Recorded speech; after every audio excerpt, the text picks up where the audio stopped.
আল্লাহর হাবিব বিশ্বনবী রাহমাতুল লিল আলামিন বলেন, হাদিস শরীফের মধ্যে উল্লেখ রয়েছে, মান কারা সূরাতুল ইখলাস 10 মাররাতান বানাল্লাহু লাহু বাইতান ফিল জান্নাহ।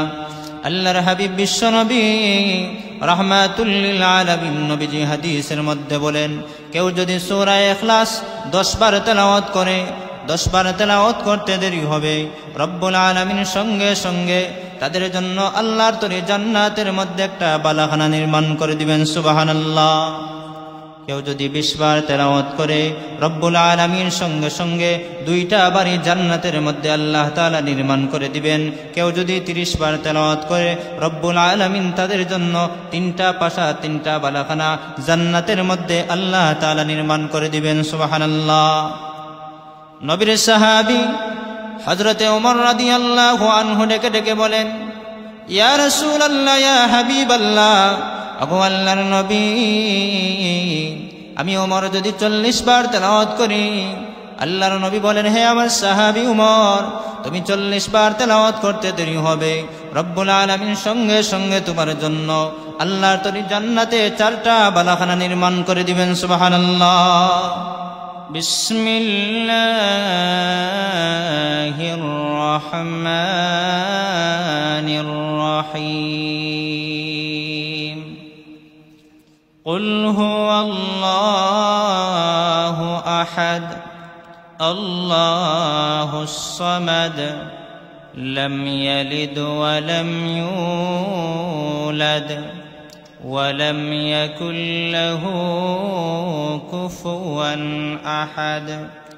وقال تبارك وتعالى في كلامه المجيد: ما كان محمد أبا أحد من رجالكم ولكن رسول الله وخاتم النبيين وكان الله بكل شيء عليما. وقال رسول الله صلى الله عليه وسلم: أنا خاتم النبيين لا نبي بعدي، أو كما قال النبي عليه الصلاة والسلام. صلى الله على سيدنا ومولانا محمد وعلى آله وأصحابه وسلم. کونین کا مختار خدا تم کو بنایا، کونین کا مختار خدا تم کو بنایا، امت کی نگہبان خدا تم کو بنایا، امت کی نگہبان خدا تم کو بنایا.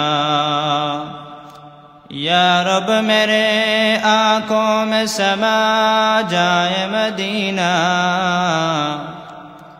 یا رب میرے آنکھوں میں سما جائے مدینہ،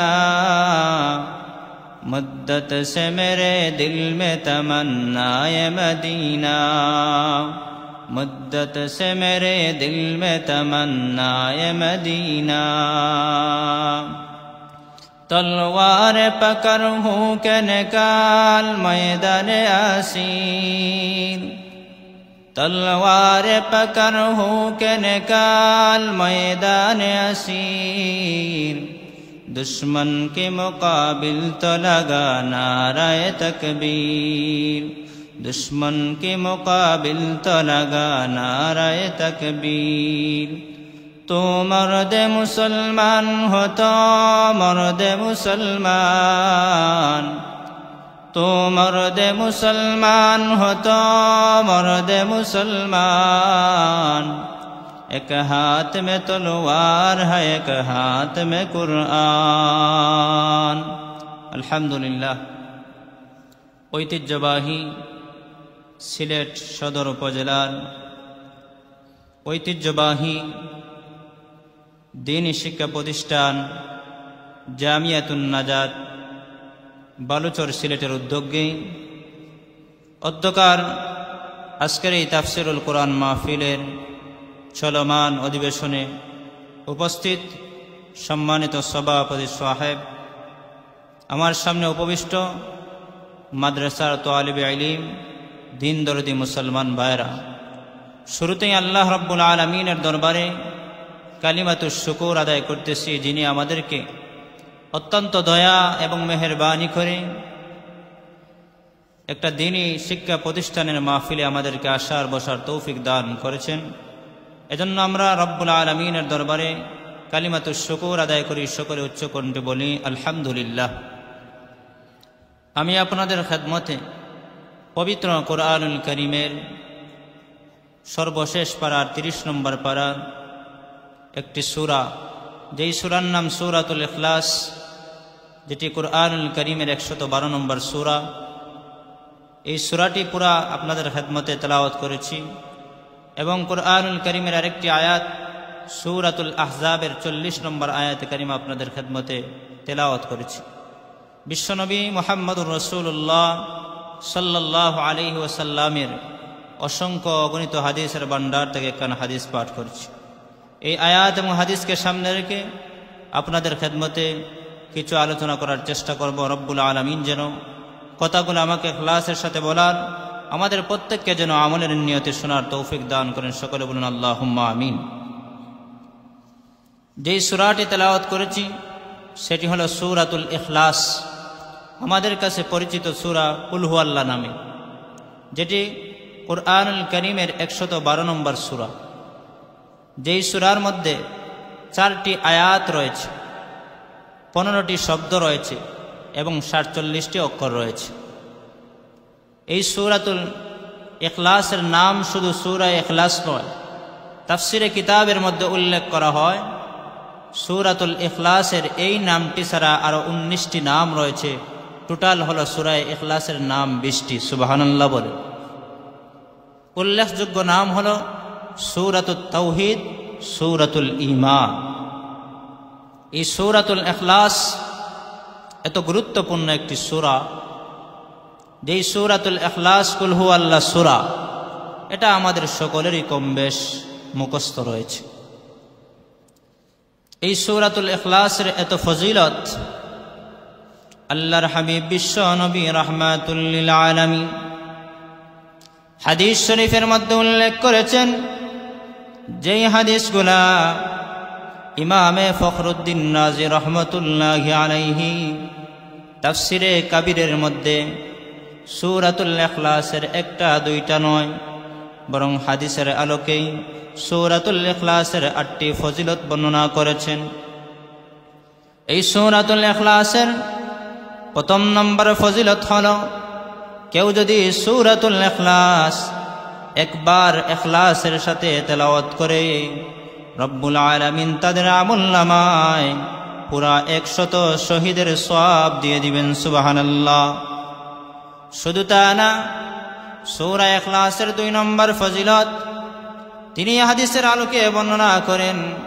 আল্লাহর নবী বিশ্ব নবী রাহমাতুল লিল আলামিন বলেছেন, কেউ যদি সূরা ইখলাসের সাথে একবার তেলাওয়াত করে, মহান আল্লাহ তাআলা তাকে কি পরিমাণ সওয়াব দান করবেন তিনি উল্লেখ করেন। পৃথিবীতে যত মানুষ এই পৃথিবীর মধ্যে এসেছে, দুনিয়া থেকে বিদায় হয়ে গেছে, বর্তমানে যারা আছে এই পৃথিবীর মধ্যে, কিয়ামত পর্যন্ত যত মানুষ আসবে, এই সমস্ত মানুষকে একত্রিত করে 10 দিয়ে গুণ দিলে যেই পরিমাণ হবে, আল্লাহ তাআলা সূরা ইখলাস একবার তেলাওয়াত করার কারণে মহান আল্লাহ রব্বুল আলামিন তাদের আমলনামার মধ্যে এই পরিমাণ সওয়াব দিয়ে দিবেন। সুবহানাল্লাহ। 3 নম্বর ফজিলত হলো, আল্লাহর নবী বিশ্ব নবী রাহমাতুল লিল আলামিন বলেন, কেউ যদি সূরা ইখলাস একবার তেলাওয়াত করে, সূরা ইখলাস হলো কুরআনুল কারীমের 1/3 সমান সওয়াব। নবীজি বলেন, কেউ যদি একবার তেলাওয়াত করে, সঙ্গে সঙ্গে মালিক তাদের আমলনামায় পুরা 10 পারা কোরআন তেলাওয়াতের সওয়াব দিয়ে দিবেন। সুবহানাল্লাহ। এইভাবে কেউ যদি 2 বার 3 বার তেলাওয়াত করে, রাসূল বলেন 3 বার তেলাওয়াত করতে দেরি হবে, সঙ্গে সঙ্গে আল্লাহ রাব্বুল আলামিন তাদের আমলনামার মধ্যে মহান আল্লাহ পুরা 1 খতম কোরআন তেলাওয়াতের সওয়াব দিয়ে দিবেন। সুবহানাল্লাহ। সূরা ইখলাস 3 বার তেলাওয়াত করতে দেরি হবে, রব্বুল আলামিন সঙ্গে সঙ্গে পুরা 1 খতম কোরআন তেলাওয়াতের সওয়াব দিয়ে দিবেন। সুবহানাল্লাহ। 3 বার পড়তে বেশ থেকে বেশ 5 মিনিট যাবে, কিন্তু এই 5 মিনিট তেলাওয়াত করার কারণে রব্বুল আলামিন পুরা 1 খতম কোরআন তেলাওয়াতের সওয়াব দিয়ে দিবেন। সুবহানাল্লাহ। 4 নম্বর ফজিলত হলো আল্লাহর হাবিব বিশ্ব নবী রাহমাতুল লিল আলামিন বলেন, হাদিস শরীফের মধ্যে উল্লেখ রয়েছে, মান কারা সূরাতুল ইখলাস 10 মাররাতান বানাল্লাহু লাহু বাইতান ফিল জান্নাহ। আল্লাহর হাবিব বিশ্ব নবী রাহমাতুল লিল আলামিন নবীজি হাদিসের মধ্যে বলেন, কেউ যদি সূরা ইখলাস 10 বার তেলাওয়াত করে, 10 বার তেলাওয়াত করতে দেরি হবে, রব্বুল আলামিন সঙ্গে সঙ্গে তাদের জন্য আল্লাহর তৈরি জান্নাতের মধ্যে একটা বালাখানা নির্মাণ করে দিবেন। সুবহানাল্লাহ। কেউ যদি 20 বার তেলাওয়াত করে, রব্বুল আলামিন সঙ্গে সঙ্গে 2টা বাড়ি জান্নাতের মধ্যে আল্লাহ তাআলা নির্মাণ করে দিবেন। কেউ যদি 30 বার তেলাওয়াত করে, রব্বুল আলামিন তাদের জন্য 3টা পাশা 3টা বালাখানা জান্নাতের মধ্যে আল্লাহ তাআলা নির্মাণ করে দিবেন। সুবহানাল্লাহ। নবীর সাহাবী হযরতে ওমর রাদিয়াল্লাহু আনহু ডেকে ডেকে বলেন, ইয়া রাসূলুল্লাহ, ইয়া হাবিবাল্লাহ, আগো আল্লাহর নবী, আমি ওমর যদি 40 বার তেলাওয়াত করি। আল্লাহর নবী বলেন, হে আমার সাহাবী ওমর, তুমি 40 বার তেলাওয়াত করতে দেরি হবে, রব্বুল আলামিন সঙ্গে সঙ্গে তোমার জন্য আল্লাহর তৈরি জান্নাতে 4টা বালাখানা নির্মাণ করে দিবেন। সুবহানাল্লাহ। নবীজির সাহাবী ওমর বলেন, ইয়া রাসূলুল্লাহ, ইয়া হাবিবাল্লাহ, ও আল্লাহর নবী, আমি ওমর আরো বেশি তেলাওয়াত করতে চাই। এমন সময় আল্লাহর নবী ডেকে বলেন, হে আমার সাহাবী ওমর, তুমি পড়তে পড়তে ক্লান্ত হয়ে যাবা, কিন্তু আমার মালিক জান্নাতে বাড়ি দিতে দিতে কখনো ক্লান্ত হবেন না। সুবহানাল্লাহ। এজন্য সূরাতুল ইখলাস, কুল হুয়াল্লাহ সূরার এত ফজিলত। আল্লাহর নবী বিশ্ব নবী জনাবে মুহাম্মদুর রাসূলুল্লাহ সাল্লাল্লাহু আলাইহি ওয়াসাল্লাম ইমাম ফখরুদ্দিন রাজি রহমাতুল্লাহি আলাইহি তাফসিরে কাবীরের মধ্যে 5 নম্বর ফজিলত উল্লেখ করেন। আল্লাহর নবী বিশ্ব নবী রাহমাতুল লিল আলামিনের সামনে একদিন জিবরাইল আমিন উপস্থিত। এই হাদিসটি রাসূলের সাহাবী হযরত আনাস ইবনে মালিক রাদিয়াল্লাহু আনহু উল্লেখ করেছেন। যে আনাস ইবনে মালিক রাদিয়াল্লাহু আনহু আল্লাহর রাসূলের 1 বছর 2 বছর নয় 10 বছরের খাদিম ছিলেন। হযরত আনাস ইবনে মালিক রাদিয়াল্লাহু তাআলা আনহু বলেন, আল্লাহর নবী বিশ্ব নবী রাহমাতুল লিল আলামিনের সামনে একদিন জিবরাইল আমিন হাজির। নবীজির সামনে নবীজির সাহাবী হযরত আবু যর গফারি রাদিয়াল্লাহু আনহু আসতেছেন। জিবরাইল আমিন ডেকে ডেকে বলেন, ইয়া রাসূলুল্লাহ, ইয়া হাবিবাল্লাহ, ওগো নবীজি, এই যে আপনার সাহাবী আবু যর গফারি রাদিয়াল্লাহু আনহু আসতেছেন। আল্লাহর নবী ডেকে ডেকে বলেন, হে জিবরাইল আমিন, আমার সাহাবী আবু যর গফারিকে তুমি কেমন করে চিনো? জিবরাইল আমিন ডাক দিয়া বলেন, ইয়া রাসূলুল্লাহ, ইয়া হাবিবাল্লাহ, ওগো আল্লাহর নবী, আপনার সাহাবী আবু যর গফারিকে শুধু আমি জিবরাইল আমিন নয়, আসমানের মধ্যে যত ফেরেশতা রয়েছে সমস্ত ফেরেশতারা আপনার সাহাবী আবু যর গফারিকে চিনে। সুবহানাল্লাহ। শুধু তা না, মহান আল্লাহ রাব্বুল আলামিন আসমানের মধ্যে ফেরেশতাদেরকে নিয়ে আপনার সাহাবী আবু যর গফারির প্রশংসা করতে থাকেন। সুবহানাল্লাহ।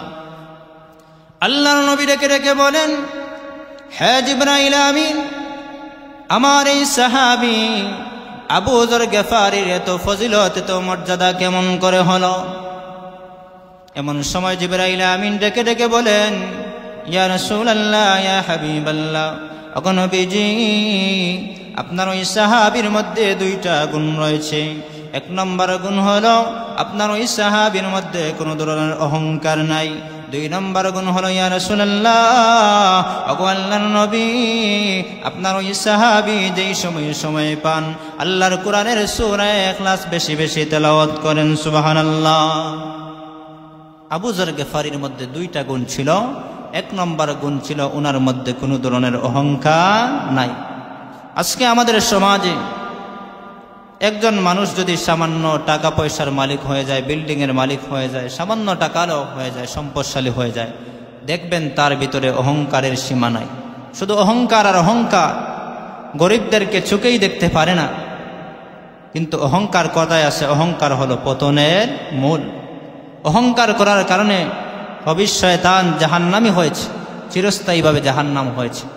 এজন্য অহংকার মুমিন মুসলমানের অন্তরে কখনো অহংকার রাখা যাবে না। কারণ আমাদের প্রত্যেককেই আল্লাহ রব্বুল আলামিন দুনিয়াতে যত মানুষ সৃষ্টি করেছেন সবাইকে আল্লাহ তাআলা সামান্য এক ফোঁটা নাপাক পানি থেকে আল্লাহ তাআলা সৃষ্টি করেছে। এজন্য আমাদের সৃষ্টির ইতিহাস যদি আমরা ভুলে যাই চলবে না। আমাদের সৃষ্টির ইতিহাস আমাদেরকে মনে রাখতে হবে। আবার পাশাপাশি এই বিষয়টা আমাদেরকে মনে রাখতে হবে, এই দুনিয়াতে আল্লাহ রব্বুল আলামিন আমাদেরকে চিরস্থায়ী পাঠাননি, বরং আমাকে আপনাকে দুনিয়া থেকে একদিন বিদায় হওয়া লাগবে। আমি আপনি যেই সময় এই পৃথিবীর মধ্যে আগমন করলাম, একজন বাচ্চা যখন, একজন সন্তান যখন পৃথিবীর জমিনে আসে, আসার পরে তার ডান কানে আজান দেওয়া হয়, বাম কানে ইকামত দেওয়া হয়। আল্লাহ রাব্বুল আলামিন এই আজান ইকামত দেওয়ার মাধ্যমে আল্লাহ তাআলা বুঝায় দিলেন, ওরে আল্লাহর বান্দা, ওরে আল্লাহর বান্দি, তোমার জানাজার নামাজের আজান ইকামত হয়ে গেছে। কারণ একজন মানুষ যখন দুনিয়াতে বিদায় হয়, বিদায় হয়ে যাওয়ার পর তার জানাজার নামাজ যখন পড়া হয়, জানাজার নামাজের মধ্যে কোনো আজান ইকামত নাই। আল্লাহ রাব্বুল আলামিন মানুষের জন্মের পরে আল্লাহ তাআলা বাচ্চার ডান কানে আজান এবং ইকামত দেওয়ার মাধ্যমে আল্লাহ তাআলা বুঝায় দিলেন, ওরে আল্লাহর বান্দা, ওরে আল্লাহর বান্দি, তোমার জানাজার নামাজের আজান ইকামত হয়ে গেছে, তোমার জানাজার নামাজের আজান হয়ে গেছে, ইকামত হয়ে গেছে। আমরা সাধারণত দেখি মসজিদের মধ্যে যখন ইকামত হয়ে যায়, ইকামত হওয়ার পরে সাথে সাথে ইমাম সাহেব আল্লাহু আকবার বলে নামাজ আরম্ভ করে দেন। আল্লাহ তাআলা বুঝায় গেলেন, তোমার এক আজান এবং ইকামত হয়ে গেছে, তুমি মৃত্যুর জন্য তৈয়ারি হয়ে যাও। হয়তো 1 সেকেন্ড পরে অথবা 1 মিনিট পরে তোমার মৃত্যু আসতে পারে। এই আজান এবং ইকামতের মাধ্যমে আল্লাহ তাআলা বুঝায় দিলেন, তোমার জানাজার নামাজের আজান এবং ইকামত হয়ে গেছে, তুমি মৃত্যুর জন্য তৈয়ারি হয়ে যাও, হয়তো যে কোনো সময় তোমার মৃত্যু আসতে পারে। এজন্য আজকে আমরা অহংকার কোন বলে করি। আল্লাহর নবীর সাহাবী আবু যর গিফারী রাদিয়াল্লাহু আনহু 2 নম্বর গুণ হলো উনি আল্লাহর কোরআনের সূরা ইখলাস, কুল হুয়াল্লাহ সূরা বেশি বেশি তেলাওয়াত করতেন, যার কারণে মহান আল্লাহ রব্বুল আলামিন তার ফেরেশতাদেরকে নিয়ে আসমানের মধ্যে এবং সমস্ত ফেরেশতারা নবীর সাহাবী আবু যর গিফারীর প্রশংসা করতে থাকে। সুবহানাল্লাহ। এই 2টা গুণ আমরা সকলে অর্জন করি, আল্লাহ তাআলা আমাদের মর্যাদাও বাড়ায় দিন। সূরাতুল ইখলাসের পরের ফজিলত হলো আল্লাহর নবী বিশ্ব নবী রাহমাতুল লিল আলামিন উনি তাবুকের ময়দানে ছিলেন। তাবুকের ময়দানের মধ্যে ছিলেন, হঠাৎ করে দেখেন আল্লাহর নবী বিশ্ব নবী রাহমাতুল লিল আলামিন সাহাবায়ে কেরামকে নিয়ে উঁচা পাহাড়ের মধ্যে উঠলেন। সাহাবায়ে কেরাম মনে করলেন সূর্যগ্রহণ লেগেছে। আল্লাহর নবী বিশ্ব নবী রাহমাতুল লিল আলামিন সাহাবায়ে কেরামকে নিয়ে নবীজি সূর্যগ্রহণ উঠলে 2 রাকাত নামাজ পড়তেন। নবীজি 2 রাকাত নামাজ আদায় করলেন। আদায় করার পরে নবীজি যখন আসসালামু আলাইকুম ওয়া রাহমাতুল্লাহ, আসসালামু আলাইকুম ওয়া রাহমাতুল্লাহ বলে আল্লাহর নবী বিশ্ব নবী যখন সালাম ফিরালেন, এমন সময় আল্লাহর নবীর সামনে হযরত জিবরাইল আমিন হাজির হয়ে গেছে। জিবরাইল আমিন ডেকে ডেকে বলেন, ইয়া রাসূলুল্লাহ, ইয়া হাবিবাল্লাহ, ওগো আল্লাহর নবী, আমি শুধু জিবরাইল আমিন নয়, আমার সঙ্গে মহান আল্লাহ রব্বুল আলামিন 1 জন 2 জন নয়, আসমান থেকে 70,000 ফেরেশতা আমার সঙ্গে মহান আল্লাহ পাঠিয়ে দিয়েছেন। সুবহানাল্লাহ। কিসের জন্য? ইয়া রাসূলুল্লাহ, ইয়া হাবিবাল্লাহ, ওগো নবীজি, আজকে আপনার সাহাবী হযরতে মুআবিয়া ইবনে মুআবিয়া রাদিয়াল্লাহু আনহু দুনিয়া থেকে বিদায় হয়ে গেছেন। ওনার জানাজার নামাজে শরীক হওয়ার জন্য আমি জিবরাইল আমিন সহ মহান আল্লাহ রব্বুল আলামিন আসমান থেকে 70,000 ফেরেশতা পাঠিয়ে দিয়েছেন। সুবহানাল্লাহ। আল্লাহর নবী ডেকে ডেকে বলেন, হে জিবরাইল আমিন, আমার এই ফেরেশতার এত মর্যাদা, আমার এই সাহাবীর এত মর্যাদা কেমন করে হলো? জিবরাইল আমিন ডেকে ডেকে বলেন, ইয়া রাসূলুল্লাহ, ইয়া হাবিবাল্লাহ, ওগো নবীজি, আপনার ওই সাহাবী যেই সময় পাইতেন উনি আল্লাহর কোরআনের সূরাতুল ইখলাস তিলাওয়াত করতেন। এই সূরা ইখলাস তিলাওয়াত করার কারণে মহান আল্লাহ রব্বুল আলামিন আপনার এই সাহাবীর মর্যাদা সম্মান আল্লাহ এই পরিমাণ বাড়িয়ে দিয়েছেন। সুবহানাল্লাহ। ইমামে ফখরুদ্দিন রাজি তাফসিরে কাবীরের মধ্যে হাদিসের আলোকে এর পরের ফজিলত তিনি বর্ণনা করেন। সূরা ইখলাস এমন একটি গুরুত্বপূর্ণ সূরা, একজন গ্রাম্য সাহাবী আল্লাহর নবী বিশ্ব নবী রাহমাতুল লিল আলামিনের কাছে আসলেন।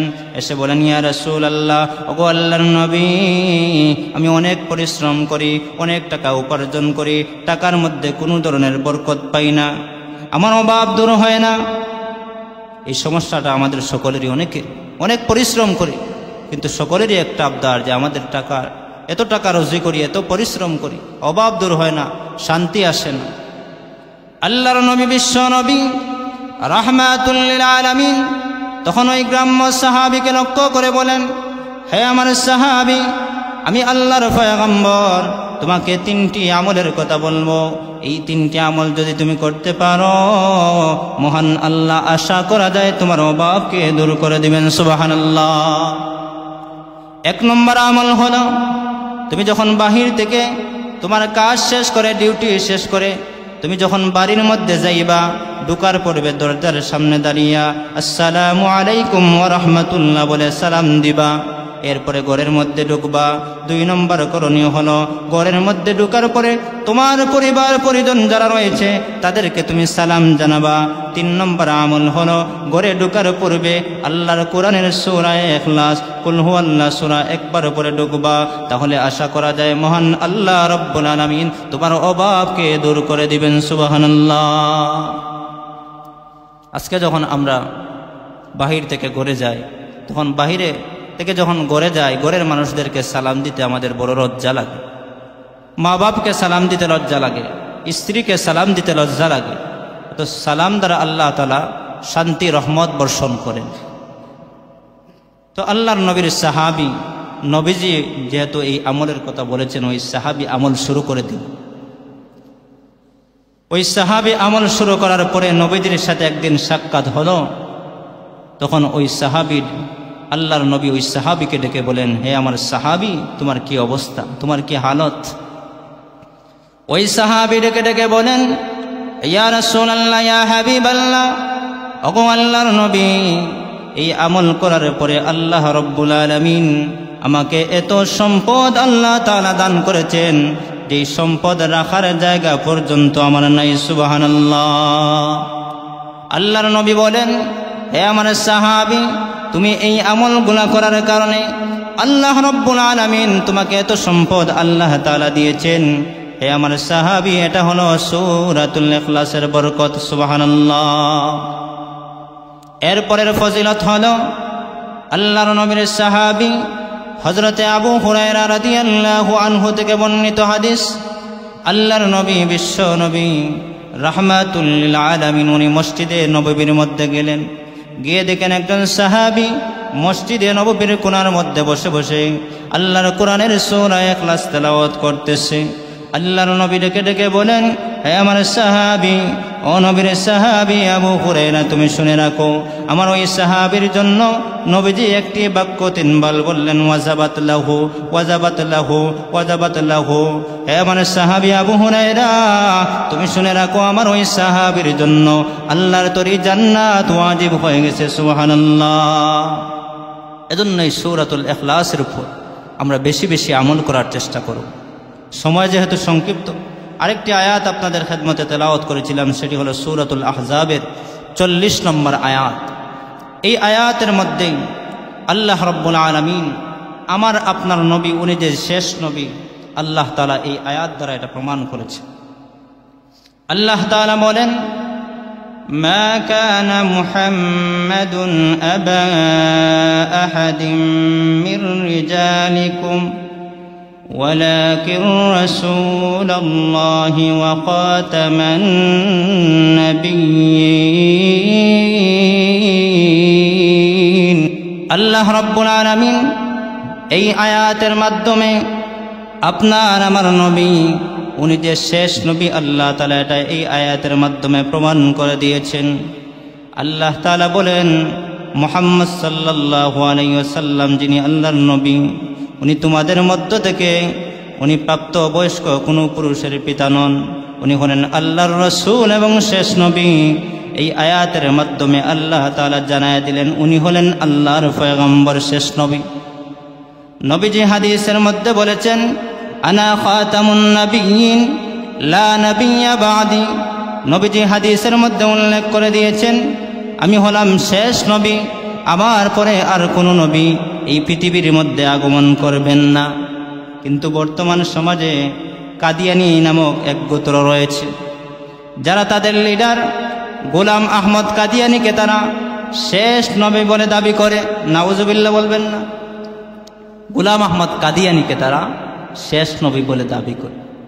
এই গোলাম আহমদ কাদিয়ানী উনি ভারতের গুরুদাসপুর গ্রামের কাদিয়ান নামক গ্রামের মধ্যে উনি জন্মগ্রহণ করেছে। ওনার একটা চোখ অন্ধ ছিল, আবার উনি নবী দাবি করেন। ওনার আকীদাগত অনেক সমস্যা রয়েছে। সবচাইতে বড় সমস্যা যেটি হলো, কাদিয়ানী গোষ্ঠী গোলাম আহমদ কাদিয়ানীকে তারা শেষ নবী মানে, আমার আপনার নবীকে তারা শেষ নবী মানেন, গোলাম আহমদ কাদিয়ানীকে তারা নবী হিসাবে মানে। নাউজুবিল্লাহ বলেন। তার একটি কিতাব, লিখিত একটি কিতাব, যেটির নাম হলো হাকিকাতুল ওয়াহি, যেটি কাদিয়ানীদের সবচাইতে বড় কিতাব। এই হাকিকাতুল ওয়াহির মধ্যে উল্লেখ করা হয়েছে, তিনি উল্লেখ করেছেন যে আল্লাহ তাআলা যে সূরাতুল হুজরাতের একটি আয়াত, মুহাম্মাদুর রাসূলুল্লাহ ওয়াল্লাযীনা মাআহু আশিদ্দাউ আলাল কুফফার রুহামাউ বাইনাহুম, এই যে আয়াতটি রয়েছে, এটি নাকি আল্লাহ তাআলা নবী মুহাম্মদ সাল্লাল্লাহু আলাইহি ওয়াসাল্লামের উপর নাজিল করেন নাই, বরং গোলাম আহমদ কাদিয়ানী, তারা যাকে কাদিয়ানী যারা যাকে নবী হিসাবে মানে, ওনার উপর নাকি নাজিল করেছেন। নাউজুবিল্লাহ বলেন। আল্লাহ তাআলা যে এই আয়াতের মধ্যে উল্লেখ করেছেন মুহাম্মাদুর রাসূলুল্লাহ, মুহাম্মদ সাল্লাল্লাহু আলাইহি সাল্লাম আল্লাহর একজন নবী, আল্লাহর রসুল, আল্লাহর রসুল দ্বারা নাকি গোলাম আহমদ কাদিয়ানীকে আল্লাহ তাআলা বুঝিয়েছেন। নাউজুবিল্লাহ বলেন।